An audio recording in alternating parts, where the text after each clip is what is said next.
너무나 좋은 안식일입니다. 우리에게 하늘 소망을 주신 하나님께 진심으로 감사를 드립니다.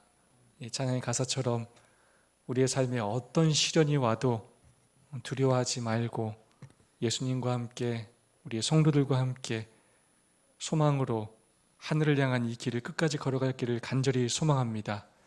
하나님의 놀라운 은혜와 축복이 이 안식일 여러분 모두 함께 하기를 간절히 소망합니다.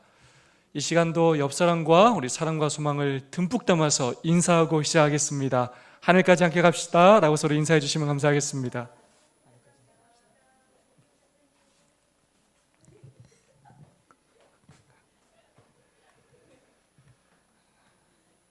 자, 문제로 한번 시작해 볼까요? 빈칸에 들어갈 두 사람이 누군지 맞히는 문제입니다. 땡땡이도 가고 땡땡이도 가고. 이 말은 1999년 프로야구 혜택 감독이었던 김웅룡 감독이 한 말로써 당시 연예인들의 성대모사로 널리 퍼졌던 유행어입니다. 1996년과 1998년에 주축 선수들이 팀을 떠나자 팀의 현실을 가슴 아파하며 했던 그런 하소연이었습니다. 그래서 96년, 97년 시즌 2년 연속 통합 우승에 빛났던 그 혜태 왕조가 그 핵심 전력이 빠지면서 그 해는 정규 시즌 5위에 처지게 되었고 결국 혜태는 암흑기를 맞이하게 되었습니다. 여러분, 빈칸에 들어갈 사람이 누굴까요? 아주 유명한 야구 선수입니다. 동료리도 가고 총범이도 가고 맞습니다. 바로 동료리도 가고 총범이도 가고 이 선동열 선수와 이종범 선수입니다. 여러분, 함께 있던 사람이 떠나는 것만큼 슬픈 일은 없습니다. 오늘 아침에도 제가 우리 김서희 집사님의 전화를 받았는데 아직도 우리 집사님이 눈물이 멈춰지지가 않으신대요. 그 공허함과 그 아픔을 어느 누가 이해할 수 있겠습니까?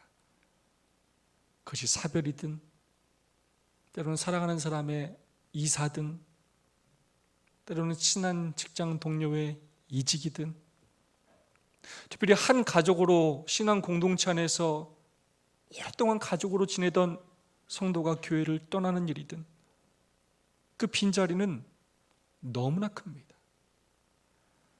여러 부분에서 공백이 생겨서 차질이 생길 수밖에 없습니다.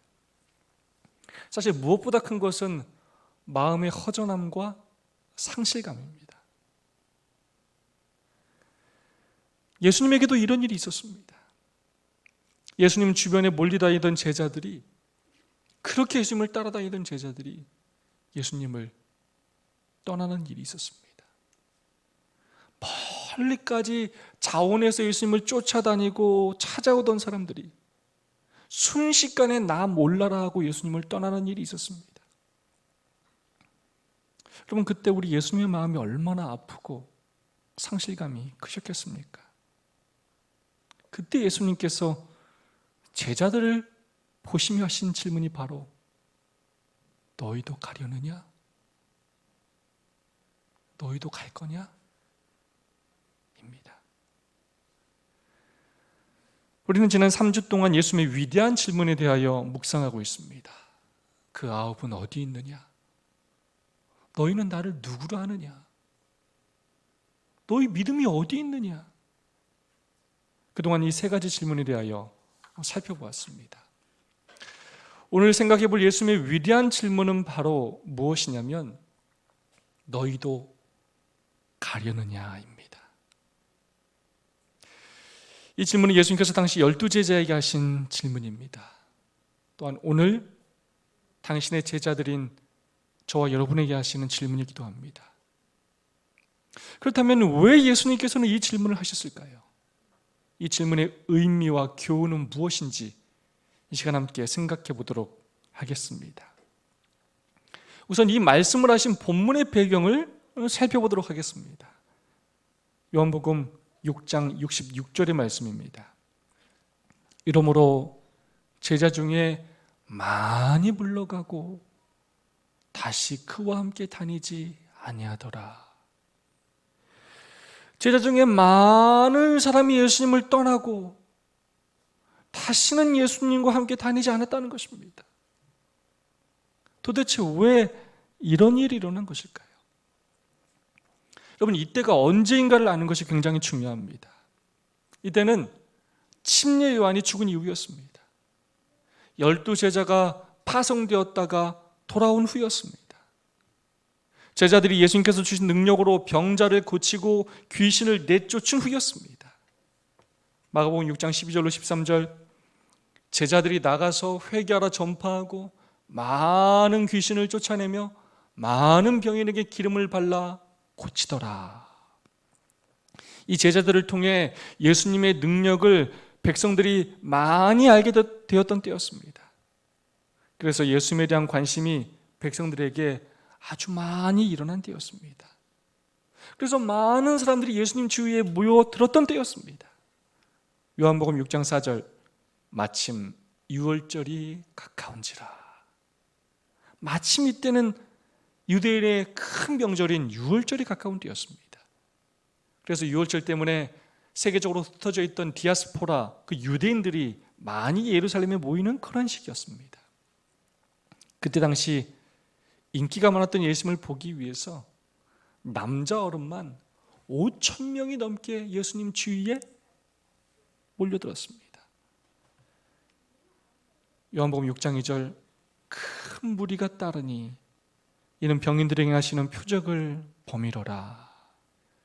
그래, 큰 무리가 예수님을 따랐고 예수님께서 병자를 고치시는 그 기적을 그 무리들이 직접 눈으로 보았습니다. 그뿐만이 아니었습니다. 예수님은 하루 종일 말씀을 듣느라 배고픈 그들을 위해 떡 5개와 물고기 2마리로 기적을 베푸심으로 5,000명을 먹이고도 12광줄이나 남기는 놀라운 일을 행하셨습니다. 그 사람들이 예수의 행하신 그 표적을 보고 말하되 이는 참으로 세상에 오실 그 선지자라 하더라. 이 일을 경험한 백성들은 난리가 났습니다. 야, 이분이야말로 우리가 기다렸던 메시아요 선지자다 하며 예수 신드롬이 일어났습니다. 이분이야말로 로마로부터 우리를 구원하고 유대를 온 세계에서 가장 으뜸으로 세울 그러한 분이다라고 확신하였습니다. 그러면서 예수님께서 자신들의 메시아가 되어줄 것으로 그들은 생각하였습니다. 그래서 백성들은 예수님을 자신들의 왕으로 삼으려고 생각하였습니다. 요한복음 6장 15절 다 함께 한번 읽어볼까요? 시작!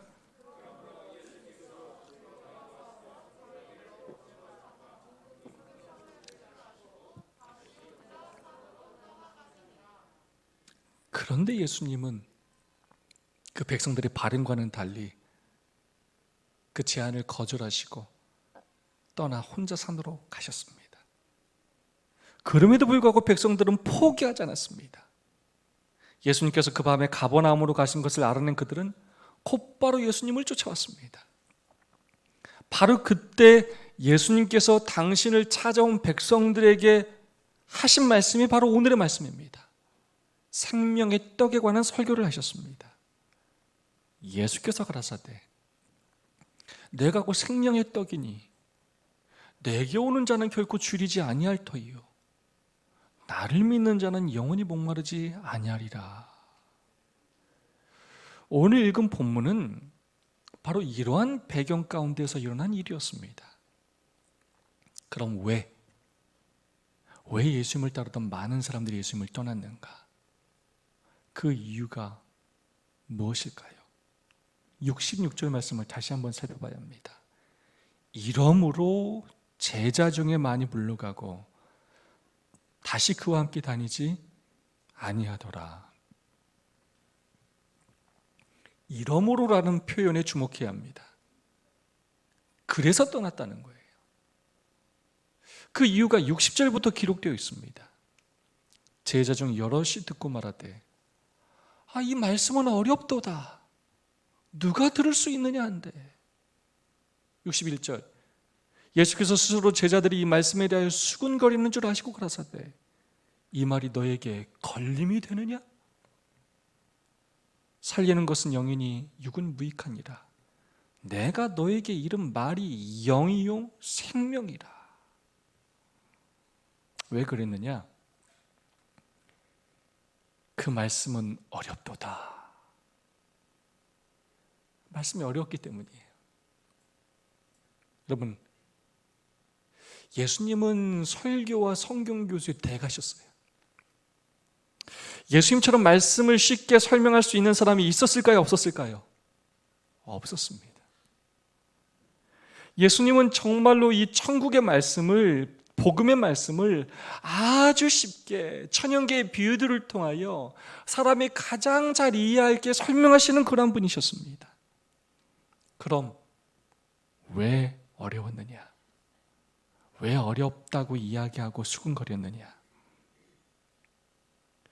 예수님의 말이 어려웠던 것이 아니라 자신들의 삶의 관심 분야가 아니었기 때문이었습니다. 조금 더 솔직히 말하자면 예수님이 지금 계속하는 이야기는 자신들이 듣고 싶었던 이야기가 아니었어요. 그 사람들 왜 쫓아왔어요 지금? 예수님을 뭐로 세우려고요? 왕으로 세우려고 했어요. 지금 그들이 예수님을 따르는 이유는 그런 이야기, 그런 고리타분한 이야기를 듣자고 따르는 것이 아니었습니다. 그들은 지금 예수님을 자신들의 왕으로 세우기 위하여 따라온 것이었습니다. 그런데 예수님은 지금 그들의 기대와는 아무 상관없이 엉뚱한 얘기만 이야기하고 계신 것입니다. 당시 예수님의 관심은 빵이 아니라 예수님을 찾아온 그 사람들에게 영원한 생명을 주시는 것이었습니다. 살리는 것은 영이니 너희가 쫓는 그 육은 무익한 것이다. 그러나 백성들의 관심은 경제적이요 정치적인 문제였습니다. 예수님을 왕으로 세움으로 좀 빵을 풍성히 먹고 싶었고 그 놀라운 기적을 베푸는 능력으로 로마를 무찌르고 로마로부터 자유함을 얻고 싶었습니다. 그리고 병자들은 자신들의 병이 고침을 받기를 원했습니다. 지금 자신들이 겪고 있는 현실적인 문제에 대한 해답과 축복을 얻기를 원했습니다. 그래서 예수님이 그런 말씀을 계속하시자 예수님의 말씀이 그들의 마음에 걸림이 되었어요. 아멘이라는 말이 안 나오고 불편했어요. 듣기가 싫었어요. 은혜와 감동이 없었어요. 그런데도 계속 예수님이 생명의 떡에 관하여 말씀하시자 관심도 없는 영적인 것을 계속 말씀하시자 짜증이 났을지도 모르겠어요. 그래서 모여서 수군거렸어요. 야, 이거 어떻게 해야 되냐, 이거. 자꾸 엉뚱한 얘기만 하시는데 저거 어떻게 해야 되냐, 이거. 어렵다고 서로 빈정대고 지금 가자니 좀 더 기다려보자느니 서로 다투기도 했습니다. 아무리 대화를 해보려고 해도 예수님이 자신들의 뜻대로 움직여 주시지 않으시자 자신들이 걸어가려고 하는 그 길과 너무나 달라 보이자 그렇게 자원하여 예수님을 따르던 많은 사람들이 마침내 예수님을 떠나고 말았습니다. 뒤도 돌아보지 않고 그 많은 사람들이 예수님을 떠났습니다. 자원하여 예수님을 찾아왔던 사람들이 이인의 예수님을 버리고 돌아섰습니다. 그래서 예수님 주위에는 12명의 제자밖에 남지 않았습니다. 오늘날에 많은 사람들이 예수님을 따르지만 그 따르는 목적이 다 다릅니다. 어떤 사람들은 경제적인 이유 때문에 예수님을 따릅니다. 우리나라의 가장 큰 대형교회라고 할 수 있는 여의도 순복음교회, 이런 금난교회 같은 큰 교회들 주변의 상점들은 꼭 그 대형교회를 다녀야 한다고 합니다. 같은 교회 성도여야 그 교회를 찾는 수많은 사람들을 상대로 장사를 할 수 있기 때문이라고 합니다. 만약 그 상점에 그 교회 마크가 없으면 교인들은 그곳을 이용하지 않는다고 합니다. 또 어떤 사람들은 자신의 사업을 홍보하기 위해서, 고객들을 확보하기 위해서 사업가든 또는 병원이든 교회에 나오는 사람도 있습니다. 교회를 돈 버는 수단으로 활용하기 위해 종교 생활을 하는 사람들도 있습니다. 어떤 사람들은 정치적인 이유 때문에 예수님을 따르기도 합니다. 명예와 권세를 얻기 위해서, 또는 표를 얻기 위해서 선거철만 교회를 찾는 사람들이 있습니다. 사람들에게 자신을 알리고 인맥을 쌓기 위해, 좋은 이미지를 쌓기 위해 교회를 찾는 사람들이 있습니다. 또 어떤 사람들은 병을 고치기 위해 예수님을 따르기도 합니다. 병원에서 치료할 수 없기에 신유의 은사가 있는 교회, 용하다는 기도원을 찾는 사람도 있습니다. 다 예수님을 따른다고 하지만, 그래서 교회에 다닌다고 하지만 예수님의 관심과는 다르다는 것입니다. 남자분들은 경험하셨을 텐데요, 군대에 가면 일요일 오전에 종교행사라는 행사를 합니다. 기독교, 불교, 천주교, 어떤 곳은 원불교도 있고요. 보통은 세 군데 중 한 곳을 골라 참석하도록 그렇게 유도합니다. 자기 종교가 있는 사람들은 자신의 종교 행사에 참여하는데, 나머지 사람들은 어느 곳에 참석하느냐? 여러분, 어느 곳에 참석할 것 같습니까? 보통 훈련소 때는 매주 종교 행사에 참석하고 끝나면 먹을 것을 주는데요, 물론 일반 부대도 마찬가지고요. 기독교는 보통 초코파이를 주는데요, 선택의 기준이 무엇이냐? 종교 행사를 마치고 먹을 거 무엇을 주느냐로 군인들이 결정합니다. 야, 다음 주에 여기는 뭐 준대? 야, 니네는 뭐 주냐? 그 정보를 미리 입수해서 선택을 합니다. 맛있는 것을 주는 것을 선택합니다. 여러분, 똑같은 것을 줄 때는 어디를 선택하는 줄 아십니까? 많이 주는 것을 선택합니다. 똑같은 걸 많이 주는 게, 그것도 똑같으면 어느 곳을 선택하는지 아십니까? 빨리 끝나는 곳을 선택합니다. 그래서 때로는 종교끼리 매주마다 서로 먹을 것으로 군인들 뺏기 경쟁을 하기도 합니다. 그래서 군인들은 이번 주에는 불교에 갔다가, 다음 주에는 천주교에 갔다가, 그 다음 주에는 또 기독교에 갔다가, 이쪽 저쪽 왔다 갔다 하는 것입니다. 잘못된 동기로 예수님을 따르는 사람은 철새처럼 이리 왔다 저리 갔다 하게 됩니다.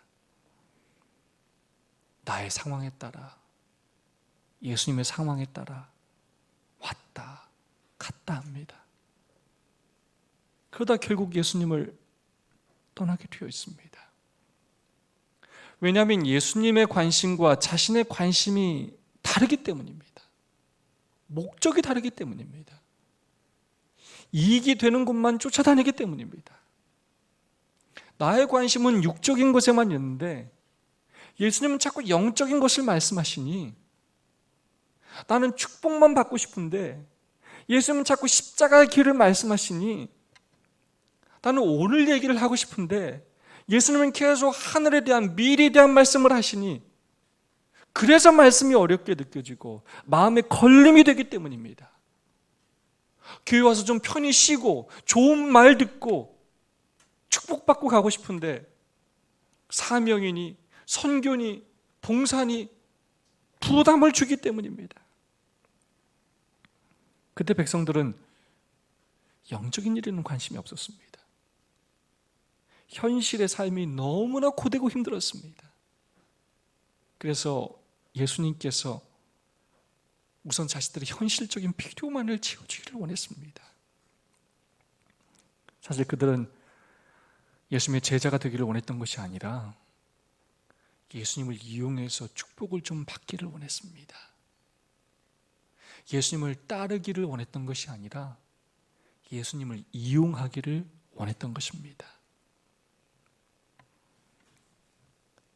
여러분은 어떤 이유로 예수님을 따르고 있습니까? 여러분은 왜 교회에 오고 계십니까? 여러분의 신앙의 목적은 무엇입니까? 저는 이 교회에 정말로 많은 사람이 왔으면 좋겠습니다. 이 자리가 다 찼으면 좋겠어요. 그런데 예수님에겐 많은 사람이 아니라 정말로 진심으로 예수님을 따르는 사람이 필요합니다. 같은 목적으로 같은 곳을 바라보며 끝까지 예수님을 버리지 않고 함께 십자가의 길을 걸을 사람이 필요합니다. 영적인 것을 귀히 여기고 갈급해서 이 세상의 헛된 곳에 소망을 두며 사는 것이 아니라 생명의 떡이신 예수님을 구하며 사는 사람이 필요합니다. 예수님이 주시는 축복만이 아니라 예수님 그 자체를 사랑하고 따르는 사람이 필요합니다. 그 길이 좁은 길이라 할지라도 함께 끝까지 갈 당신의 동역자들이 필요한 것입니다. 예수님의 바람은 무엇이냐면 나의 관심이 예수님의 관심과 같아지는 것입니다. 오늘 예수님에게는 세상의 관심이 아니라 나의 관심이 아니라 영적인 일에 예수님의 관심으로 사는 사람이 필요합니다. 그것이 바로 믿음이요. 그런 마음이 바로 우리를 성화시키는 것입니다. 반대로 사단의 바람은 무엇이냐? 나의 관심과 예수님의 관심이 달라지게 하는 것입니다. 예수님을 따른다고 하지만 현실에 집착하게 만들고 영생은 잊어버리고 하늘은 잊어버리고 눈에 보이는 것만 쫓으며 살게 만드는 것입니다. 그래 상황에 따라 왔다 갔다 하는 철새 신앙인이 되도록 만드는 것입니다. 여러분이 어떤 이유로 이것에 오셨든지 여러분 모두를 진심으로 환영합니다. 여러분 절대로 여러분 이곳에 우연히 오신 것이 아닙니다. 하나님께서 여러분을 인도하신 것입니다. 그러나 간절한 마음으로 부탁을 드립니다. 오늘 여러분의 마음의 동기가 어떤지 저는 알지 못하지만 예수님은 잘 알고 계십니다. 다른 이유로 예수님을 찾지 마시기 바랍니다. 육신의 떡을 위해 축복만을 위해 예수님을 찾지 마시기 바랍니다. 예수님은 여러분을 위해 더 좋은 것을 아주 많이 준비하고 계십니다. 더 좋은 것을 주실 수 있는 분이십니다. 육신의 떡뿐만 아니라 생명의 떡을 주기 위해, 영원한 생명을 주기 위해 기다리시는 분이십니다. 더 가치 있고 귀한 것을 얻기 위해 예수님을 찾게 되기를 간절히 소망합니다. 여러분, 눈앞에 보이는 것들은 곧 사라져 버리는 것입니다. 영적인 것에 관심을 가져야 합니다.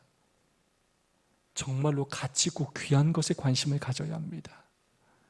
진정으로 나를 살게 하고 내 삶에 축복이 되게 하는 것에 관심을 가져야 합니다.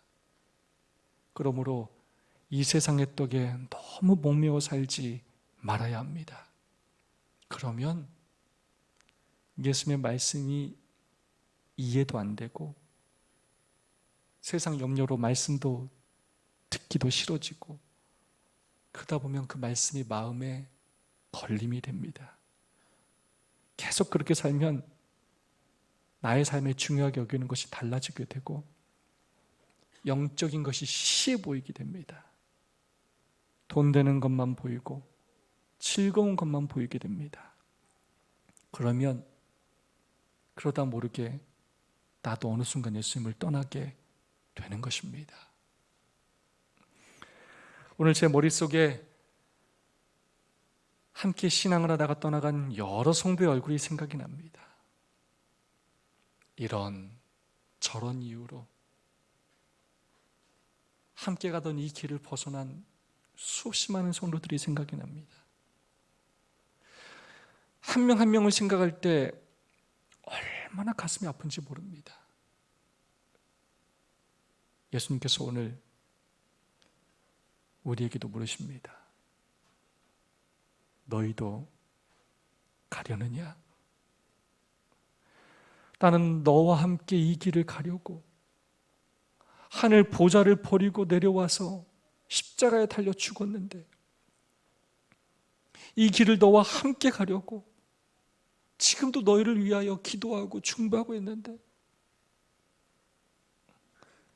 너희 정말 나를 버리고 가려느냐? 너희들 이 세상에 썩어 없어질 그것을 위해 하늘을 영생을 포기하겠느냐? 제발 그렇게 하지 말아라. 육은 무익한 것이다. 제발 하늘까지 함께 가자. 제발 이 길을 같이 가자. 안타까움과 간절함으로 호소하고 계십니다. 너희도 가려느냐? 이 질문에 누가 대답했습니까? 베드로는 대답하였고 가룟 유다는 대답하지 않았습니다. 시몬 베드로가 이렇게 대답합니다. 읽어보겠습니다. 시작.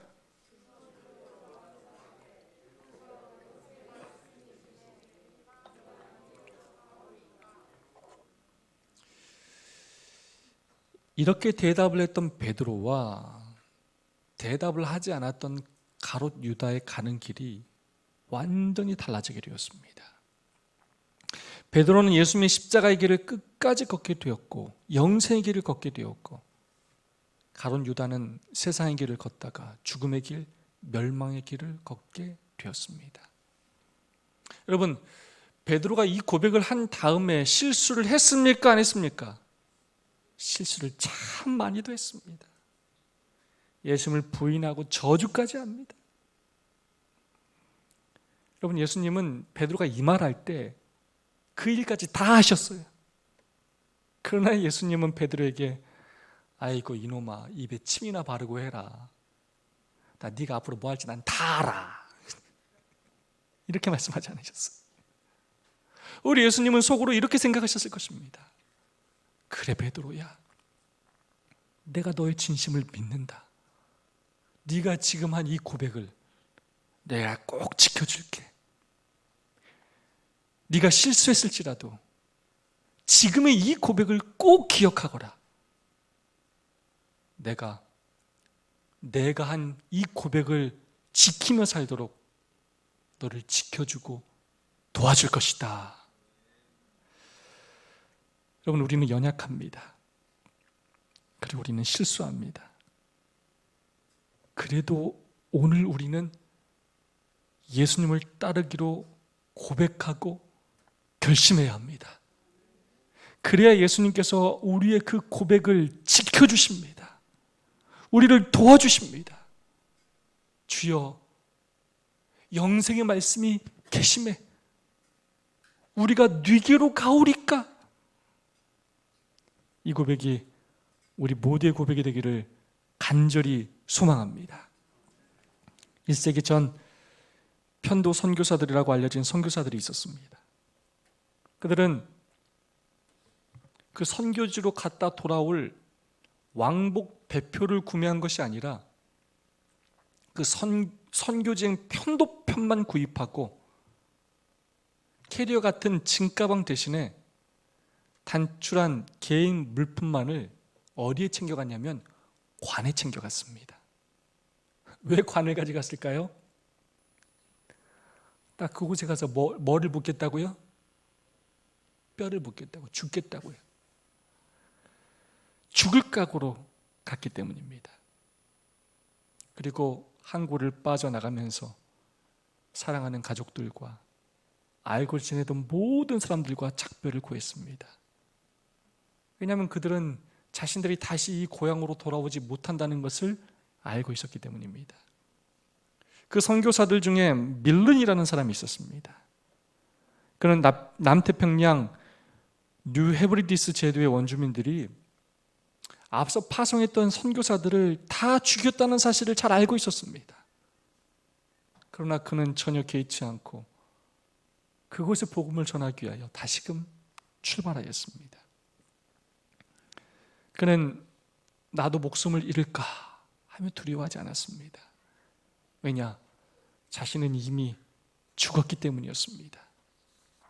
하나님의 은혜로 그는 그곳에 도착했고, 그가 예수님의 사랑으로 그들을 대하고 복음을 전했을 때 그들이 마음을 열게 되었고, 35년이라는 시간 동안 그는 원주민들을 사랑하며 그들과 함께 살았습니다. 그리고 처음에 그의 결심대로 그는 그곳에서 죽고 묻히게 되었습니다.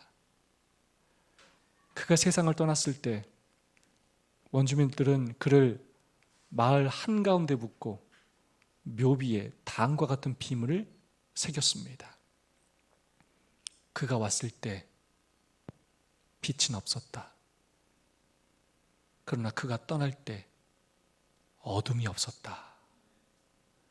그가 자신들의 마을에 엄청난 빛을 비추고 죽었다는 것입니다. 그는 십자가의 길을, 하늘의 길을 걷는 사람이었습니다. 복음의 빛을 삶으로 비추며 사명의 삶을 사는 사람이었습니다. 사랑하는 성도 여러분이시여, 오늘 우리도 마찬가지입니다. 우리는 하늘길을 걸어가는 사람들입니다. 그런데 그 길은 넓은 길이 아니에요. 그 길은 좁은 길입니다. 그 길은 한 걸음 한 걸음 앞으로 내딛는 것이 힘들고 어려운 길입니다. 여러분, 하나님께서 우리를 안전한 곳으로 보내시기 위해 편안한 삶을 살게 하기 위해 부르신 것이 아닙니다. 하나님께서 우리를 좁은 길로 가도록 부르셨습니다. 모든 세상 사람들이 가는 쾌락과 명예와 부와 성공의 길이 아니라 예수님의 길, 십자가의 길, 희생과 헌신의 길, 사명의 길을 가도록 우리를 부르셨습니다. 섬김을 받는 삶이 아니라 섬기는 삶으로 우리를 부르셨습니다. 우리가 예수님을 믿는 그 이유 하나 때문에, 믿음으로 사는 그 이유 하나 때문에 이 세상에서 부귀영화를 누리지 못할 수 있습니다. 불법을 저지르고 편법을 저지르며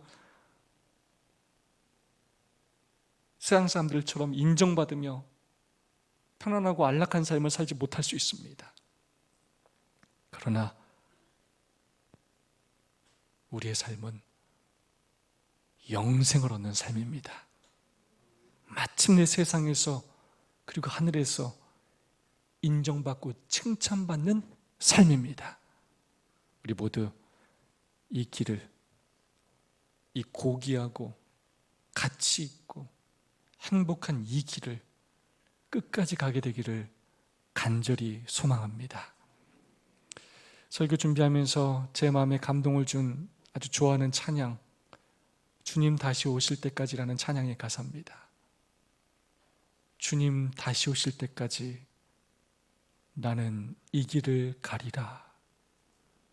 좁은 문, 좁은 길, 나의 십자가 지고 나의 가는 이 길 끝에서 나는 주님을 보리라.